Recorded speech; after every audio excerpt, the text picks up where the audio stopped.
Bismillahirrahmanirrahim. Assalamualaikum warahmatullahi wabarakatuh.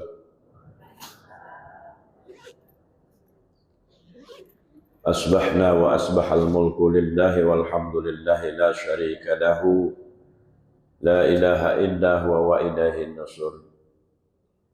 Asbahna ala fitratil Islam wa ala kalimatil ikhlas wa ala dini nabiyyina Muhammadin sallallahu alaihi wasallam wa ala millati abina Ibrahim hanifan muslima wa makana minal musyrikin. Radina billahi rabba wa bil islami dina wa bi Muhammadin sallallahu alaihi wasallam nabiyya wa rasulah. Allahumma salli wa sallim wa barik wa karim ala asrafil anbiya'i wal mursalin sayyidina wa maulana Muhammadin wa ala alihi wa azwajihi wa dhurriyyatihi wa qarabatihi wa sahabati Rasulillah wa man tabi'ahum bi ihsanin ila yaumiddin wa ba'dah. Saya muliakan para tuan guru, para alim ulama, para tokoh masyarakat, sesepuh bini sepuh, wabil khusus takmir Masjid Al-Falah, dan semua pengurus, hadirin wal hadirat yang dirahmati Allah Subhanahu wa Ta'ala.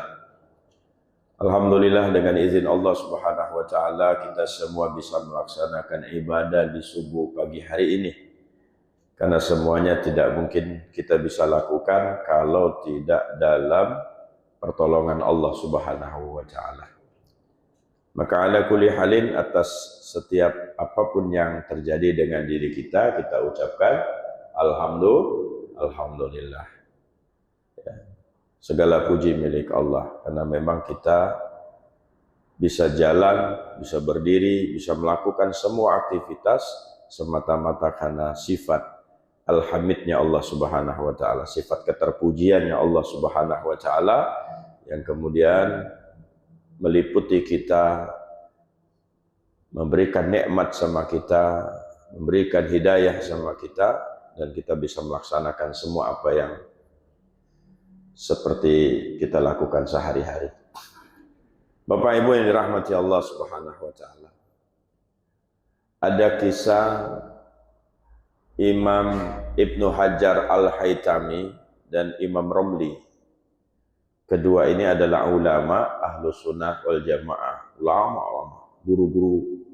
guru daripada guru-gurunya para ulama. Ya, Ibnu Hajar Al-Haytami ini ahli fikih, ahli tasawuf, ulama yang sangat zuhud dan Masya Allah, ilmunya diakui oleh semua ulama. Imam Romli pun sama, dan kedua-duanya menjadi rujukan dari mazhab Imam Syafi'i, karena keduanya ini adalah Syafi'iyah.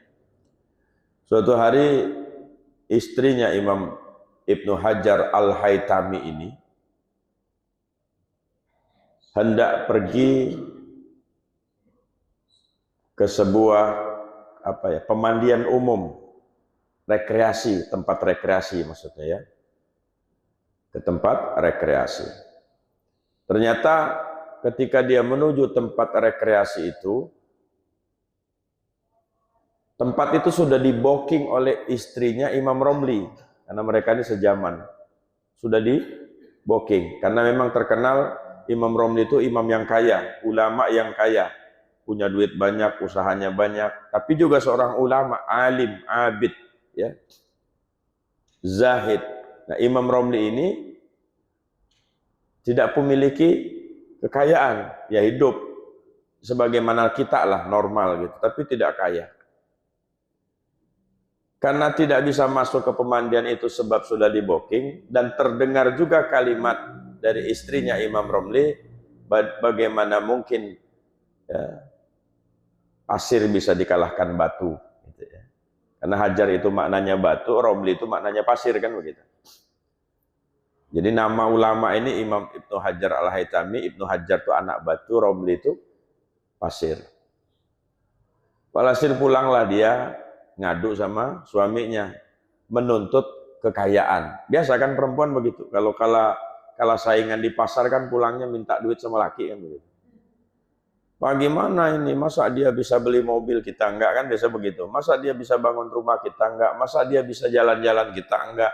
Masa dia bisa ini. Kamu sebagai suami gimana sih? Nah, samalah dengan istrinya ulama ini, Imam Ibnu Hajar Al-Haytami. Ngelaporlah istrinya ini kepada Imam Al-Haytami dengan kesel. Aku pengen rekreasi ke tempat pemandian yang biasa disewa itu. Ya. Masa sudah di booking sama istrinya Imam Romli katanya. Terus ngomong, mana mungkinlah pasir dikalahkan batu. Tolong mas, sampean ini carilah duit yang banyak gitu. Mintalah sama Allah, kan engkau ini ulama, doanya makbul, mintalah sama Allah kekayaan. Sama Imam Ibnu Hajar Al-Haytami, ditariknya istrinya, sini katanya, diam dulu kamu. Dibawanya lah ke sumur, ya, sumur di belakang rumah. Timba airnya, kata Imam Ibnu Hajar Al-Haytami kepada istrinya. Maka istrinya menimba sumur itu, Bu. Setelah ditimba ternyata isinya adalah pasir emas. Ya, ternyata Imam Romli berdoa kepada Allah untuk menunjukkan bahwa sesungguhnya dunia itu kecil sih sebenarnya di mata dia itu. Nah, terus setelah istrinya melihat pasir emas itu, Imam Ibnu Hajar Al-Haytami bilang, sekarang engkau pilih batu apa pasir? Ya. Pilih batu apa pasir? Kalau engkau memilih pasir dari emas ini, aku menceraikanmu. Ya, aku lepaskan engkau karena hatimu ternyata tertuju pada dunia. Kalau engkau memilih aku, sesungguhnya aku bisa melakukan lebih dari apa yang dilakukan oleh Imam Romli, tapi aku tidak berminat untuk mengisi hatiku dengan dunia. Kata istrinya, ya aku lebih baik pilih batu lah daripada pilih pasir. Akhirnya ditaruhnya lagi pasir itu ke dalam sumur. Ya. Nah, ibu bapak yang dirahmati Allah Subhanahu wa Ta'ala. Jadi sesungguhnya kita bisa memahami dua hal ini, ya, dua jalan ini. Sebagaimana Syekh Ibnu Athaillah As-Sakandari rahimahullahu ta'ala mengatakan tentang tajrid dan kasab. Om Zul, ahlan. Ya. Jadi tajrid dan kasab.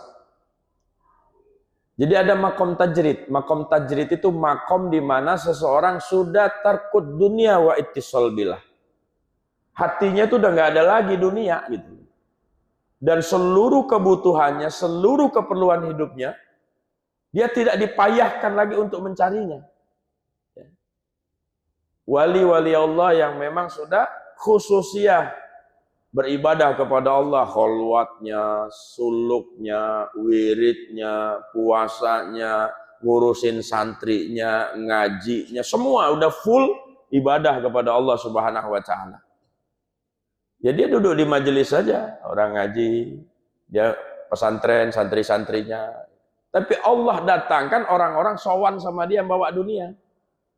Ya. Kiai minta doanya tanah supaya laku, amin.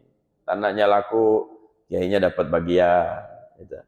Kiai minta doanya, saya lagi buka usaha, alhamdulillah usahanya maju, kiainya juga didatangkan rezeki melewati orang-orang semacam itu. Gitu kan. Kiai minta maaf, anak saya sakit, saya hajat kalau anak saya sembuh karena sudah sekian tahun tidak sembuh-sembuh. Doakan kiai, saya hajat kalau seandainya anak saya sembuh, saya pengen mengumrohkan kiai. Kiainya nggak punya duit buat umroh. Amin, kata kiainya. Sembuh anaknya, berangkat umroh, berangkat haji. Kiai, saya mau nyalon pilkada, doakan kalau saya jadi nanti saya kasih kiai mobil. Amin, kata kiainya. Jadi dapat mobil. Jadi kadang-kadang modelnya begitu. Ada yang begitu dan tidak sedikit. Ya. Kenapa dia duduk pada makom tajrid? Maknanya tajrid, Allah Subhanahu wa Ta'ala tidak ingin dia disibukkan dengan pekerjaan-pekerjaan duniawi. Yang berangkat pagi, pulang sore, berangkat lagi malam, pulang pagi lagi, nyari duit saja gitu kan. Ini makom tajrid. Nah, orang dalam makom tajrid ini kita nggak bisa deteksi Ada dan tidaknya, karena bagi dia seperti Imam Ibnu Hajar Al-Haytami tadi, datar dia, flat gitu Bu, datar. Ya kayak nggak butuh dunia, nyatanya hidup. Ya dikatakan tidak punya dunia, nyatanya dia bisa mengambil pasir menjadi emas. Ya, karena bagi dia memang hatinya sudah wusul ilallah, tersambung hanya kepada Allah Subhanahu wa taala. Ini dalam kitab yang ditulis oleh Ibnu Rajab Al-Hanabali, ya, disebutkan dalam sebuah hadis Rasulullah Shallallahu Alaihi Wasallam bilang kepada sahabat, kalian telah didahului oleh al-mufaridun. Kemudian sahabat bertanya, manhum al-mufaridun ya Rasulullah, siapa mereka al-mufaridun ya Rasulullah? Laki-laki dan perempuan yang disibukkan waktu dan hari-harinya untuk berzikir kepada Allah Subhanahu wa taala sampai dia tidak sempat berdoa untuk meminta keperluannya kepada Allah Subhanahu wa taala sehingga Allah memberinya tanpa dia meminta. Wah, subhanallah. Ini hadis sahih. Jadi seperti itulah ada orang yang diberikan Allah Subhanahu wa taala rezeki tanpa dia meminta. Kan bukankah ada ayat wa may yattaqillaha yaj'alahu makhraja wa yarzuqhu min haitsu la yahtasib. Karena hatinya sudah wusul takwa sama Allah Subhanahu wa taala, maka Allah hadirkan rezeki buat dia tanpa berpayah-payah. Nah, tapi makom ini bukan makom yang bisa ditiru semua orang. Ah, kalau begitu Ustadz saya berhenti aja jadi karyawan, mau ibadah saja. Ya coba aja. Bukannya malah dapat karomah, bukan malah dapat ya keajaiban dari rezeki, malah belangsak. Karena pergeseran dari makom kasbi ke makom tajrid itu bukan atas mau manusia, bukan atas kemauan iradatun nas, ya, apalagi iradatun nafs, keinginan nafsu atau keinginan diri kita, nggak bisa. Itu pergeseran betul-betul Allah Subhanahu wa taala yang menghendakinya. Misalkan Bapak dulunya adalah pekerja rajin kerja, ya, kemudian bergeser, tiba-tiba senang ibadah, senang tahajud, senang duha, senang puasa, senang zikir. Pelan-pelan yang dunia ini ditanggalkan oleh Allah Subhanahu wa taala, pekerjaan-pekerjaan dunia ini dilepaskan oleh Allah Subhanahu wa taala, lalu Bapak masuk dalam mahligai mihrabnya Allah Subhanahu wa taala, masuk dalam zona, ya, penghambaan yang penuh kepada Allah Subhanahu wa taala, lalu kemudian Allah cukupkan rezekinya dan Bapak nggak mikir. Kalau misalkan Bapak mikir ya nanti saya tiru-tiru Imam Ibnu Hajar Al-Haytami lah, nanti biar saya kalau ada yang datang minta doa, ada yang ya kita punya perasaan emang doa kita kabul. Ya, yakin banget doa kita diijabah, yakin banget kalau kita ngedoain orang berhasil, yakin banget kalau kita ngewiritin orang sembuh. Nggak bisa kalau kita yang punya pengen nggak jadi itu barang. Bukan kita yang punya pengen, tapi Allah memang mentakdirkan orang beberapa hambanya duduk pada makom tajrid. Ya, udah dia duduk standby aja di majelis. Ibu lihat misalkan Allah yarham guru Ijai rahimahullah taala, ada dia macul di sawah, kerja di kantor, nggak ada. Ya memang sudah makomnya tajrid.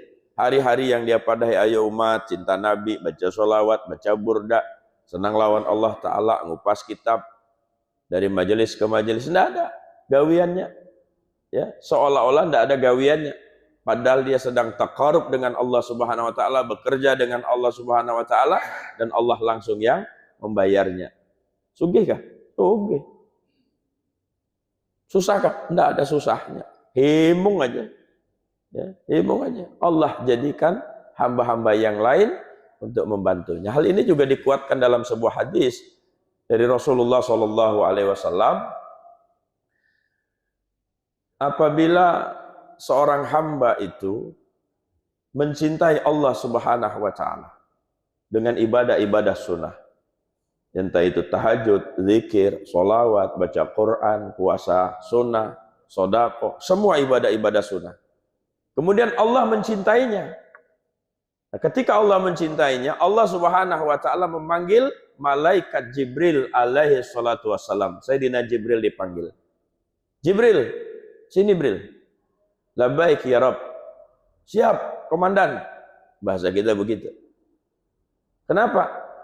Aku mencintai si fulan, ya, aku mencintai si fulan karena si fulan ini ibadah kepadaku, bla bla bla bla bla bla, kata Allah Subhanahu wa taala. Kau umumkan kepada semua malaikat dan seluruh penghuni langit dan bumi untuk mencintainya. Subhanallah. Jadi Allah yang memerintahkan malaikat Jibril supaya gunung mencintainya, lautan mencintainya, tanah mencintainya, batu mencintainya. Maka semua hal isi langit dan bumi mencintai si fulan sebab Allah mengatakan kepada Jibril, aku mencintainya Jibril, maka umumkan kepada semua makhlukku untuk mencintainya. Nah, kalau dia sudah dicintai semua makhluk, kan ada susahnya lagi Pak. Ya Bu, ibu dicintai orang sekampung, disayang, dihimpungi, tidak ada susahnya lagi. Bu, alhamdulillah Bu, ini ada beras. Ya, saya kemarin beli 10 kilo, kebujuran di rumah cuma kepake 5 kilo, kita bagi 2 ya Bu. Bu, Pak, ini saya kemarin pulang kampung, bawa durian, ada 10, kita bagi 2 lah Bu. Kenapa? Kita diingat orang, disayang orang, disenangi orang. Hah? Tapi kalau kita tidak disukain orang, kita nggak disukain orang, orang lagi makan durian, kita lewat sembunyinya, simpuninya. Awas, dia diambilnya, dimintainya, rusak. Orangnya tidak baik. Ya, iya tidak baik. Kita aja Bu pada lawan anak kita, ikam pada usah main lawan ini lah. Ini itu, wah, gini-gini. Itu Bu, begitulah hidup. Ya. Orang baik disayang siapapun. Karena itu jadilah orang baik, jangan jadi orang jahat. Ini makom tajrid baru kita bahas tadi, makom tajrid. Nah, Ustadz, apakah kami yang di makom kasbi ini tidak bisa ma'rifat kepada Allah? Apakah kami yang di makom kerja ini nggak bisa wusul kepada Allah? Apakah kami yang berdagang, yang berusaha, yang berbisnis ini kadang masuk dalam wilayah itu? Enggak juga. Tadi kan jelas, ada Imam Ibnu Hajar Al-Haytami yang hidupnya biasa-biasa saja, miskin dalam kategori, dan dia menjadi wali Allah. Dan ada Imam Romli yang kaya raya, sampai istrinya bisa booking pemandian umum. Tapi dia juga ulama yang dicintai oleh Allah Subhanahu wa Ta'ala. Ulama yang melahirkan keberkahan, kebaikan, dan lain sebagainya. Ini menunjukkan bahwa bukan berarti ketika ada orang yang berdagang, ada orang yang berbisnis, ada orang yang berusaha, orang bekerja, dia orang yang hubud dunia. Tidak. Jangan salah pandang kita. Karena dunia ini punya Allah, akhirat juga punya Allah. Selama kita bekerja dunia untuk Allah, maka itu bagian daripada ibadah kepada Allah Subhanahu wa Ta'ala. Maka dikunci oleh Nabi Muhammad sallallahu alaihi wasallam ala manawa, ya, atas niat. Innamal a'malu binniyat likulli imri'in manawa. Jadi imrin itu, pekerjaan itu tergantung niat. Kaidah usul fiknya mengatakan al-umur ala maqasidiha, setiap pekerjaan tergantung daripada niat. Nah, jadi kalau misalkan ada seorang ayah, kayak saya lah, anaknya 8, istrinya baru 1. Ya, istrinya baru 1. Ya, sampai hari ini ya. Dan tidak punya niat 2, 3, 4. Tapi nggak tahu kalau takdir kan. Ya, saya juga tidak mau baca-baca takdir. Cuma yang jelas 1 gitu ya.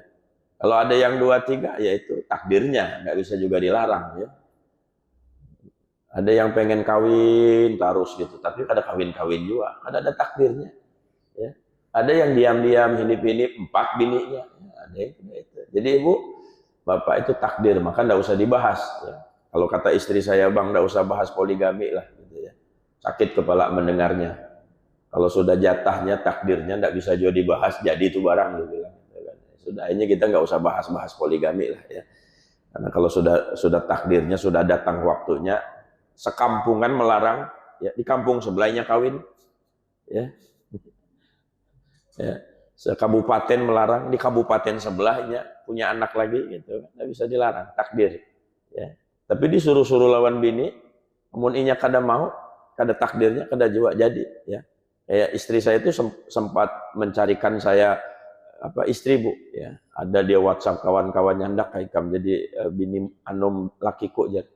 Ya, alhamdulillah ditakdirkan Allah Ta'ala yang diteleponinya itu kan ada yang hendak lawan kita.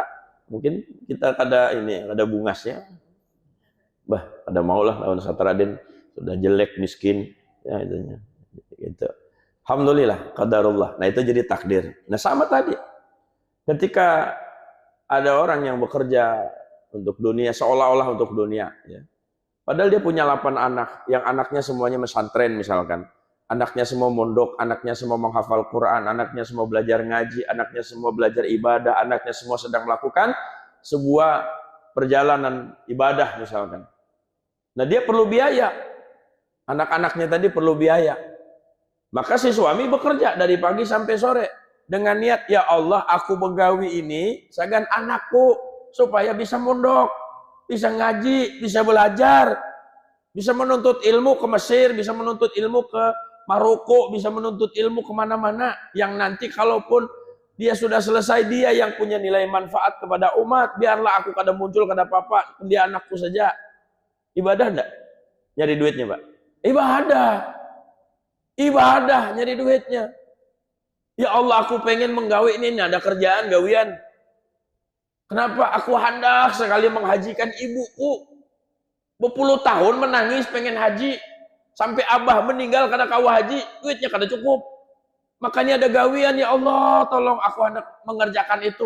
Dapat keuntungan ini, andaku haji furoda kan 400 juta, kenapa aku bayari? Yang penting ibuku berangkat. Gawi dia pagi, siang, sore, malam mencari gawian. Dapat duit menghajikan ibunya. Ibadah enggak? Takwa enggak itu? Takwa itu. Itu takwa itu.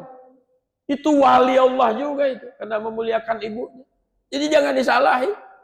Ada laki-laki, dia tahu bininya ini senang dengan dunia. Kalau tidak dicukupi dunia, bisa maksiat. Maka dia cari dunia sebanyak-banyak mungkin. Ya Allah, niatku supaya istriku cukup makan, cukup sandang, cukup makan, cukup pangan. Supaya inya kada maksiat. Kan aku tahu hatinya lemah. Jika dia tidak punya duit, dia bermaksiat. Maka suami begawi dari pagi sampai sore untuk menjaga marwah wanitanya, istri dan anak-anaknya, supaya tidak telajur maksiat. Tidak masuk dalam durhaka dengan Allah Ta'ala. Maka dia cari duit. Nah gini, ikam ibadah ya, ngaji ya, sholawatan, ikutin 4 majelis guru-guru, kada usah lagi ikam berkeliling-keliling sosialita, pina arisan, tahu-tahu berhutang gitu. Cukuplah engkau. Maka istrinya jadi taat, tumak ninah dalam ibadah karena dicukupi oleh lakinya. Maka laki yang tadi terlihat begawi dari pagi ke pagi tadi adalah bagian daripada mengabdi akan Allah Ta'ala. Jadi walaupun dia duduk di makom kasbi, sesungguhnya dia sedang menuju ma'rifat kepada Allah Subhanahu wa Ta'ala, karena setiap apapun yang dia lakukan diniatkan untuk menjaga agama Allah Subhanahu wa Ta'ala. Ada kekawalan yang patuh lawan ibunya. Pokoknya ikam harus jadi pegawai negeri nak aja. Padahal anaknya kada hendak. Ya, wah memberontak. Membunuh keinginan, hanya ingin memenuhi keinginan orang tua itu bukan hal yang mudah, Bu Ai. Pak, banyak. Nah, kawal kita sudah jadi pejabat di daerah tertentu, jadi ibunya ikam bulik kampung nak ai. Aku kada ada kawal. Berhenti di ampihan dari pegawai di sana, patuh lawan ibunya, ngurusin sapi, ngurusin kambing di kampung saja. Padahal tadi pejabat pindah ke kampung. Nah, itu wali juga itu. Dia meninggalkan dunia untuk taat kepada ibunya. Bekerja ingin membahagiakan ibunya, melakukan ibadah untuk membahagiakan ibunya. Bukankah Sayyidina Uwais Al-Qarani, seorang tabi'in, seorang ulama, seorang wali Allah, diangkat derajatnya sebab memuliakan ibunya. Subhanallah. Jadi jangan salah kita pandang ini. Ya, wah, inya itu hubud dunia, Bang. Kayak warung daeng juga, buka 24 jam, kada ada pernah tutupnya. Ya. Jangan disalahin warung daeng tuh. Dia nyumbang masjid, nyumbang musola di kampungnya sana, kita kada tahu. Ada ibunya yang sakit, ada adiknya yang perlu sekolah pondok, makanya begawi 24 jam. Ya, laki malam, bini siang.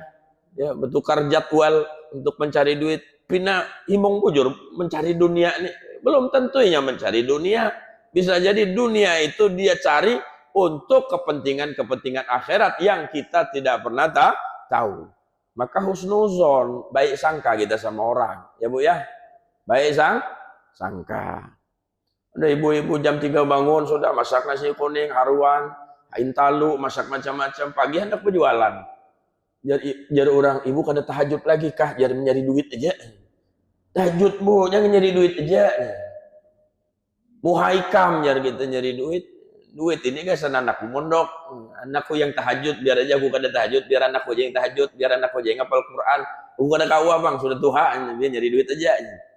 Jadi kadang-kadang kita tuh memandang orang dengan pandangan dan persepsi kita. Padahal dia sedang beribadah kepada Allah Ta'ala. Saya ingat Gus Baha itu punya santri. Ibu tahu Gus Baha ya? Bapak tahu yang ulama.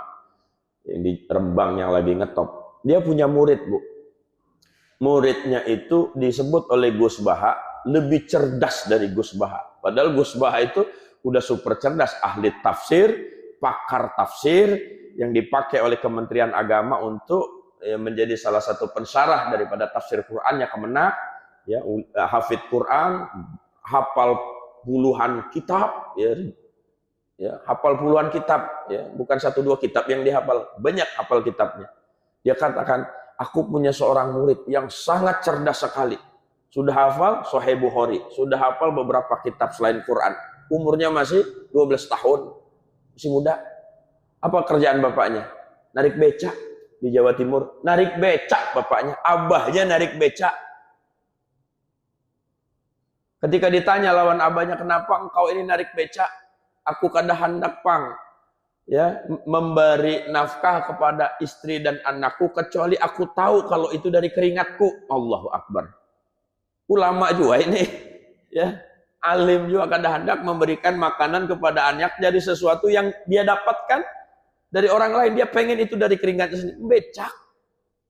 Mungkin orang melihat, oh bapak ini tua-tua membecak aja pagi, siang, sore, malam. Padahal nggak ada tahu anaknya diberi makan dari hasil itu barangkali cuma 10.000, 20.000. Kelihatan miskin, tapi ternyata sedang berusaha untuk menuju Allah Subhanahu Wa Taala.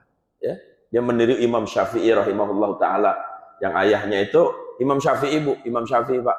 Imam Syafi'i itu ayahnya Syekh Idris. Punya kambing, biara kambing, ya.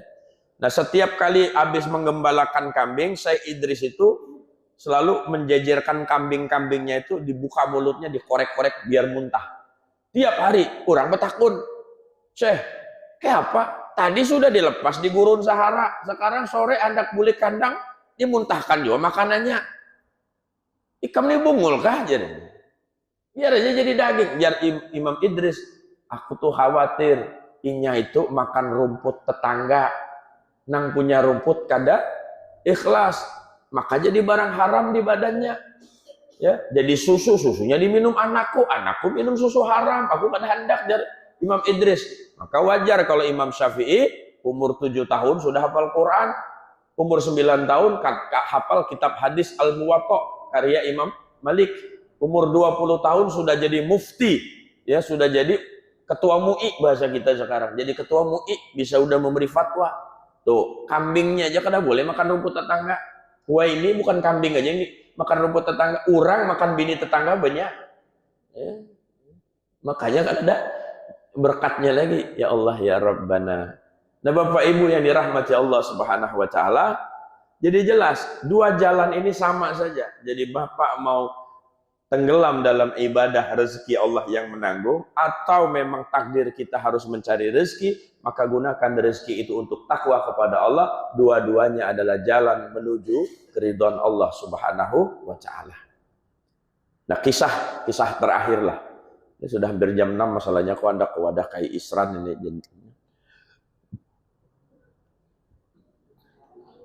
Jadi ada seseorang datang ke Syekh Ibnu Athaillah As-Sakandari. Syekh Ibnu Athaillah As-Sakandari ini seorang ulama masyhur mazhab Syafi'i, ya, yang memiliki torekot Saziliyah di Mesir Iskandaria sana. Penulis kitab Al-Hikam, sampai disebut Sahibul Hikam. Padahal banyak kitab yang lainnya. Ya, ulama Mesir terkenal. Suatu hari ada orang yang hendak belajar lawan Sidin. Kiai, izin ulun hendak belajar bab apa, Jar? Belajar bab zuhud, belajar bab apa? Meninggalkan dunia, tarkut dunia. belajar meninggalkan cinta kepada dunia. Bab zuhud namanya. Oh, jadi Syekh Ibnu Athaillah, ikam belajar ke guruku Syekh Abdul Abbas Mursi di Maroko. Nah, itu. Belajar ke sana berangkatnya. Pada aja engkau sudah datang lawan aku, hendak belajar lawan Sidin, gitu kan. Berangkat murid nih tadi yang hendak belajar jauh ke Maroko dari Mesir tuh, jauh. Ya. Sampai ke tempat Syekh Abdul Abbas Mursi, disuruh lagi belajar ke gurunya. Ikam salah belajar lawan aku, belajar ke Syekh Abdul Hasan As-Sazili aja langsung. Ya. Syekhul Kabir Torekot Saziliyah, ya, pendiri Torekot Saziliyah, Syekh Abdul Hasan As-Sazili. Dia berangkat belajar aja lawan Sidin, karena beliau itu orang yang paling ngerti tentang bagaimana cara meninggalkan dunia, zuhud. Orang yang paling zuhud tuh beliau ya. Belajar berangkat sampai ke rumahnya Imam Abdul Hasan As-Sazili. Si murid ini takajud, Bu. Ini sasak napasnya. Kenapa? Megah rumahnya. Mewah sekali. Besar sekali. Tidak lama dia bengong itu datang si Abdul Hasan Sazili dengan kereta kencananya, kereta kudanya, tapi bagus, mewah. Bukan berkuda aja, bahari itu kan ciri orang kaya, karena berkudaan aja. Di belakangnya ada itu nih, gerobaknya itu. Dengan 200 pengawal, Allahu Akbar, 200 pengawalnya yang umpat dengan Syekh Abdul Hasan Sazili. Jar si murid yang hendak belajar nih, bujurkah aku nih belajar cara meninggalkan dunia? Nah sugih ini kiai, ini banyak harta, pengawalnya aja 200 naik kereta kencana. Turunlah Syekh Abdul Hasan Sazili menyapa si anak muda itu. Ya syabab, mal hajat, apa hajatmu katanya? Ampun maaf kiai katanya, aku ini hendak belajar cara meninggalkan dunia, tapi pina engkau ini dikepung oleh dunia, banyak bujur duit ikam ini, banyak bujur kayak kendaraannya ada Hummer, ada Rubicon, pina ada macam-macam ini. Apa ini? Aku hendak belajar meninggalkan dunia, tapi di sini dunia semuaan. Siapa yang menyuruh ikam ke sini? Jar kiainya. Syekh Ibnu Athaillah Sakandari, pada ilawan Sidin. Jangan lagi mencintai dunia. Dah bulik dia. Tambah bingung ya. Karena Syekh Ibnu Athaillah Sakandari ini miskin hidupnya, biasa hidup standar miskin lah gitu kan. Masuk kategori orang kada berduit gitu. Ulama yang kada berduit. Tapi jadi murid Syekh Abdul Hasan Sazili, suruh bulik. Tengah jalan tuh bingung, ini yang bodoh kah aku, gila kah aja. Mana ini yang bujur? Akhirnya sampailah dia ke Mesir menemui Syekh Ibnu Athaillah Sakandari lagi. Apa jar Syekh Ibnu Athaillah, guruku berpesan, ada titip salam lawan engkau wahai kiai, jangan lagi mencintai dunia. Tersungkur nangis Ibnu Athaillah, ya Allah ampuni aku minta. Bingung lagi si murid yang hendak belajar nih. Nah kenapa si Din menangis ya? Pada kayak selesai si Ibnu Athaillah selesai menangis, pada akhirnya apa yang dikatakan guruku itu benar katanya. Setiap malam aku terlihat seperti tahajud, tapi tahajudku berdoa minta duit lawan Allah Ta'ala. Habis tahajud berdoa, ya Allah beri aku duit, isuk anakku hendak bayar sekolah. Ya Allah beri aku duit, kontrakan habis. Ya Allah beri aku duit, belanja sayur biniku habis. Ya Allah beri aku duit, besok ada cicilan, nah debt kolektor hendak datang. Tahajud bang, tapi tahajudnya minta duit. Aku terlihat sholat duha, kata Syekh Ibnu Athaillah Sakandari, tapi duha aku kutunjukkan karena kefakiranku. Ya Allah, aku ini fakir, nggak punya simpanan, nggak punya tabungan, maka berilah aku kekayaan. Jadi semua ibadahku itu seolah-olah untuk Allah, padahal untuk hajat dan kepentinganku. Ya kalau Bu, ini Syekh Ibnu Athaillah sedang menyendiri kita semuaan ini. Ya, Kiai ada keamalan sholawat gasan sugih. Ayo, bukan gasan cinta Nabi. Aku nih sering didatangi orang. Ustadz, apalah amalannya? Warung kita bisa lancar. Jadi baca berzikir itu bukan gasan cinta Allah, tapi gasan warungnya lancar. Ustadz lawas aku nih kada belaki, Ustadz ada keamalannya bisa belaki. Apakah yang dibaca biar laki itu banyak yang senang lawan aku? Buka aura aja. Jadi kalau bewirid pun kita kasih baca aja kita subhanallah, dia baca subhanallah, subhanallah, subhanallah. Untuk Allah atau untuk inya? Untuk Allah atau untuk inya? Untuk inya, bukan lillahi ta'ala. Lil bebini lagi, lil belaki lagi, misalkan kayak itu. lil sugih, ya, bukan lillahi ta'ala. Itu yang aku lakukan, kata Syekh Ibnu Athaillah Sakandari kepada si anak muda tadi. Sementara engkau lihat guruku yang sepertinya dia dikepung oleh dunia, banyak duitnya, kada lagi terpikir hal-hal yang semacam itu. Kapan tahajud yang dia lakukan dalam tahajudnya hanya bersyukur kepada Allah Ta'ala. Ya Allah, terima kasih kau titipkan semua amanat ini, ya, yang belum tentu aku bisa mencarinya, belum tentu aku bisa melakukannya kalau bukan karena nikmat darimu. Jadi tahajudnya betul-betul dalam rangka bersyukur kepada Allah Ta'ala. Amun aku, kata Syekh Ibnu Athaillah, tahajudku sagan minta duit isuk lawan Allah Ta'ala. Hah? Kalau guruku kada kepikiran lagi tentang isuk, lusa dan lain sebagainya, karena hatinya betul-betul hanya untuk Allah Subhanahu wa Ta'ala.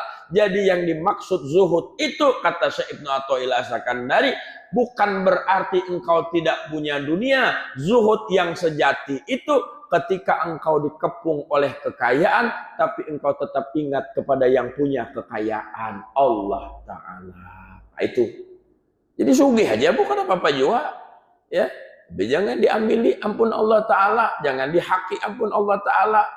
Ya, digunakan secukupnya kebutuhan kita, keperluan kita. Perlu bangun rumah, bangun. Perlu beli mobil, beli. Ya, nyantuni anak yatim tetap. Ya Pak ya. Jadi jangan diambil. Ya, insya Allah mudah-mudahan ada ilmunya menyantuni anak yatim itu, jangan beri duit anak yatimnya. Udah boleh. Ya. Nikahi ibunya, selesai masalah anak yatim tuh. Ya Pak, nikahi ibunya, selesai masalah anak yatim tuh, ya. Kalau ngasih anaknya duit saja kan ada tuntung-tuntung masalahnya. Mun ibunya diselesaikan, anaknya umpat selesai. Amun wani tapi amun wani, ya. Mun kada wani juluki duit aja Bang. Ya. Nah, saya kira itu yang bisa saya sampaikan. Mudah-mudahan kita dijaga oleh Allah Subhanahu wa Ta'ala, mau makom tajrid ataupun kasab, yaitu haknya Allah Subhanahu wa Ta'ala. Mau dalam keadaan miskin ataupun senang, bukan itu jadi alat ukurnya. Miskin takwa, kaya takwa, ya. Jadi rakyat takwa, jadi pejabat takwa. Punya takwa, tidak punya tetap takwa. Karena bagi kita yang paling penting hati ini tersambung kepada Allah Subhanahu wa Ta'ala, hati ini tersambung kepada Rasulullah Sallallahu Alaihi Wasallam dalam keadaan apapun dan dimanapun, ala kulli waqtin wahid, ya, setiap saat, setiap waktu. Nah, mudah-mudahan semua jamaah yang hadir, ya, diberikan kemudahan-kemudahan oleh Allah Subhanahu wa Ta'ala. Yang sakit dirinya ataupun keluarganya disehatkan, ya, yang punya hutang segera dilunaskan supaya jangan mati sampai bawa hutang, ya. Jangan sampai kita dimati bawa hutang. Berdoa kita sama Allah, ya Allah, jangan kau wafatkan aku sebelum hutang-hutangku lunas, karena kita kada ditanyai malaikat kalau hutang kita lunas, belum lunas, ya. Minta dengan Allah. Semoga yang jamaah yang hadir, anak keturunan semuanya jadi orang-orang soleh soleha, ya. Minta anak yang soleh, jangan minta anak yang pintar, jangan minta anak yang kaya, minta soleh dulu. Kalau orang soleh, insya Allah dia kaya, karena janji Allah Subhanahu Wa Taala, innal ardo, ya, wariswa illa ibadiyas solihun. Sesungguhnya bumi ini kami wariskan dengan orang-orang yang soleh. Minta soleh dulu. Namun minta kaya dulu baru soleh, nanti kalau sudah kaya dia lupakan kebaikan. Tapi kalau soleh, kalau dia kaya, dia pintar, dia alim, dia akan tetap memuliakan orang tuanya. Mudah-mudahan semua anak-anak kita jadi anak-anak yang soleh soleha, hafid hafizah, alim abid, kaya raya, ya, supaya tidak disusahkan oleh perkara-perkara dunia dan bisa mengabdi semata-mata karena Allah Subhanahu Wa Taala. Mudah-mudahan kita semua yang hadir bisa mendapat dengan Rasulullah Sallallahu Alaihi Wasallam sebelum kita mati, ya, lewat mimpi kah, lewat apa, kita minta dengan Allah Taala, ya, dan mudah-mudahan kita dia meninggalnya dalam keadaan husnul khatimah, dijauhkan dari siksa kubur, di akhirat kita dijumpakan dengan Nabi Muhammad Sallallahu Alaihi Wasallam dengan orang-orang soleh, dikumpulkan dengan abah kita, ibu kita, guru-guru kita, semuanya dalam keadaan diridhoi Allah Subhanahu Wa Taala. Al-Fatihah. A'udzubillahi minasyaitonirrajim. Bismillahirrahmanirrahim. Alhamdulillahi Rabbil Alamin. Ar-Rahmanir-Rahim. Maliki yaumiddin. Iyyaka na'budu wa iyyaka nasta'in. Ihdinas siratal mustaqim. Shiratal ladzina an'amta 'alaihim ghairil maghdubi 'alaihim waladdallin. Rabbil firli wali walidayya walil mu'minina. Amin. Terima kasih. Mohon maaf lahir batin, beredaan, keikhlasan apapun yang kurang, apapun yang keliru dimaafkan. Hadanallahu wa iyyakum ajma'in. Aqulu qouli hadza wa astaghfirullahal azim li wa lakum. Allahumma afiq ila aqwamit thariq. Subhanallah bihamdihi, subhanallah bihamdika, asyhadu an la ilaha illa anta wa nastaghfiruka wa natubu ilaik. Assalamualaikum warahmatullahi wabarakatuh.